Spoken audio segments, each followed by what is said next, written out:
Kiwandiiko tekiyinza kutta mukwano gwange na sipiika olw'ensonga nti naye yennyini singa Pulezidenti Museveni yamuwadde ekiwandiiko ekyo ajja akisome ku nze ku floor ya Parliament mu communication from the chair yandirinye ne piki ng'aluddewo. So bano baba bakutumye kukola mu bunaanyizibwa bwo, era bano abafuna ba bloga nti bagenda kuvuma Kabanda si gwe gusoose ng'atwawukana ku ndowooza. Mujjukira wano ensonga y'abakomishona sajja n'ensayininga sipiika yali agiwagira, si gwe gusoose. N'olwekyo okola emirimu gyo nga totadde mu mukwano era nakati bwe nvudde wano ngenda kukyalirako sipiika kati mulabeko tunyumyemu ebya bulijjo ekyemisana nkirye biri babirala.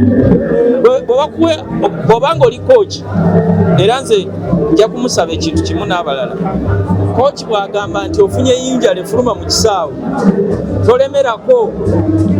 Bw'olemerako n'okugula okulala kuyinza okukutuka ofulumirawo.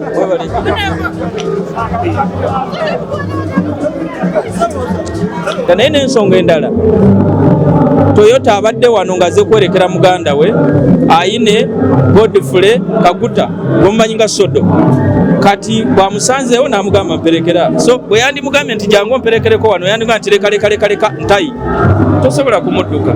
Naye mulindirire mbawaddeyo olunaku lumu oba wano tebukya bwe bukya enkya mu mbuuzi.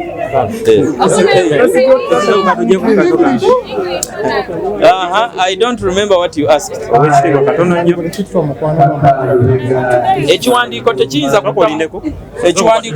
kutta mukwano gwange ne sipiika. Ekiwandiiko tekiyinza kutta mukwano gwange na sipiika olw'ensonga nti naye yennyini singa Pulezidenti Museveni yamuwadde ekiwandiiko ekyo ajja akisome ku nze ku floor ya Parliament mu communication from the chair yandirinye ne piki ng'aluddewo.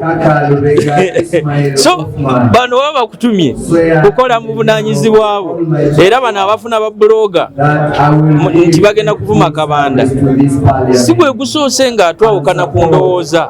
Mujjukira wano ensonga y'abakomishona sajja n'ensayininga sipiika yali agiwagira, si gwe gusoose. N'olwekyo okola emirimu gyo nga totadde mu mukwano era nakati bwe nvudde wano ngenda kukyalirako sipiika kati mulabeko tunyumyemu ebya bulijjo ekyemisana nkirye biri babirala. Bw'obanga oli kooki era nze nja kumusaba ekintu kimu n'abalala, kooki bw'agamba nti ofunye eyinja lefuluma mu kisaawe tolemerako.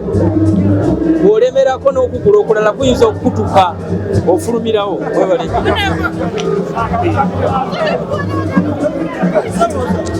Emirimu gy'omubaka wa Palamenti gimanyikiddwa bulungi nnyo, kubeera kubaga mateeka, okukola embalirira, okulondoola emirimu gya gavumenti no kuteekateekera eggwanga oba kye bayita appropriation. So bye tugenda okutandikirako era nga bye tubadde tukola emyaka 5. Honorable obubaka bwafulumye ejjo naye naye bannaye mu kizimbe kye omukyala tetuyinza kumugoba mu kizimbe kye kubanga amakya g'olunaku olwaleero alayidde ng'omubaka wa Palamenti. Kati ne bw'okola otya tewali ngeri ki gy'oyinza okumugoba mu Palamenti muno. Engeri gy'amaze okulayira ng'omubaka omukyala agenda okukiikirira Bukeddeya, agenda gendera ddala mu maaso n'okukiikirira Bukeddeya ng'omubaka omukyala. Kuki? Oh yes, waliwo n'omulala badambuziza wano nti balabye Toyota amuwerekera ate nga Toyota National Vice Chairman wa PLU. Si kituufu. Ekisooka twebaza Katonda olw'okubanga nti kye tubadde tulwanirira okuzza NRM ku ntikko mu kitundu kyaffe, ndowooza ne Katonda nakkiriza n'atuwa omukisa ne tuggulawo ekkubo. Naye mujjukira nga tubadde tukola kampeyini zaffe nga tubagamba nti ebirala byonna bigaane ne NRM erina okudda ku ntikko katuli bamativu nti nakaseke twagisiga yero ne ku muliraano tujja kujja kwabamu babadde babuza ngeno wabalema olulimbi batandika mpolampola n'emmayiro 10 otandika otambula neki osimbula kigere naye ekisinga obukulu nze nina essanyu olw'abakadde bange olwaleero nakaseke eweddeyo naye ngaabo be bakadde bange ababadde emabega mubadde mulooza nina amaanyi ng'amaanyi nawe ngakola ki wengajja so nina essanyu olw'abakadde bange olw'okuba nti omulimu gwe batandise bazze okugumaliriza so olwaleero kibaddeko ekabonero akalaga tindeese omulimu gutuusizza wano kati mwana wange tambula zibadde bansindikako nkole ki njake kati n'olwekyo twase abantu b'Entebbe nange tuli basanyufu nnyo okulaba nti mu Uganda tulina democracy. Tulabye nti abantu bagenda ne balonda ate omuntu waabwe yawangula akalulu era oluno amaze okulayira.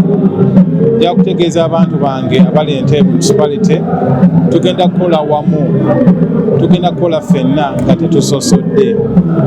Tetufaayo whether oli mu DP, People Power, NRM, ebyo tebitukwatako. Ffe tugenda kukwata mu nsonga z'abantu ababulijjo, tugenda kubeera abantu abawuliza abantu baffe okulaba nti tuteeze ensonga zaffe ng'abantu b'Entebbe.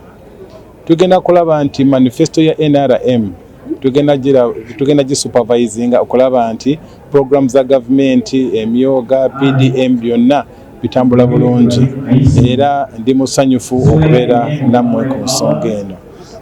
Nze Shaka Stephen Lawyer Mutendeke era temutyanga tugenda kuteesa bulungi mu nsonga zaffe era tujja bayita tutule wamu mutubuulire ebizibu byammwe era nsaba n'obuwombeefu tukole wamu. We have embarked on the process of recovering ourselves and developing ourselves. For the past 10 years, we have had a number of achievements, and today's swearing-in ceremony represents continuity because, one, it means the voters have appreciated what we have done so far, and two, they are ready and willing to continue with whatever we intend to achieve. So we are on a path towards development. We'll work together with my people. There is a lot to have achieved, but there is a lot more that we need. We have a number of projects that are halfway, a number of projects that have not yet started, a number of projects that we are simply dreaming of, and we simply need to work together to push for these projects to come to our people. You know, from roads, water, electricity, schools, there is a lot that we need. So today we have a new lease of life, a new chance politically to be able to lobby and fight for the development of our people.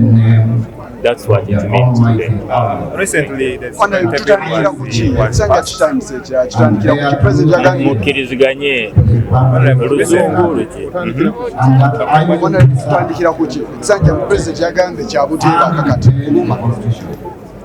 tulina ebintu bingi bye twakomya mu kkubo. Tulina abantu be twawa amataka prosesi ne tutagimaliriza. Tulina projekiti z'amazzi nga twali tumaze okusima tuyita mutya muno we bateeka pipes nga tusimye emifulejje nga pipes tetunakola ki. Tulina ne projekiti ezitannatandika. Tulina enguudo ze twagala okukola ezikyali ku planning naye nga byonna byetaaga budget.